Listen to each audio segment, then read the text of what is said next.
Magandang gabi mga kapuso. Ako po ang inyong Kuya Kim. Ay teka, ba't parang may mali? Ang ating temperatura sa itaas na ito ay tinatawag Kuya Kim, ano raw?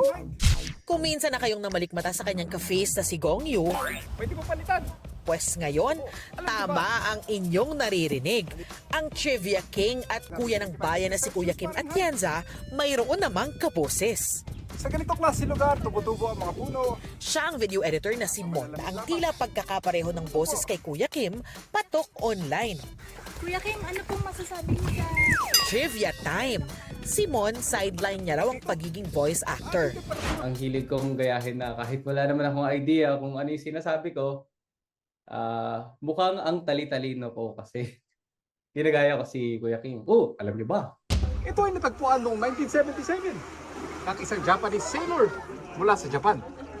Biro nga ng ilang netizens, siya raw ang Kuya Kim na medyo kinulang sa pag-review. Alam niyo ba? At nabuko na nga siya mismo ni Kuya Kim.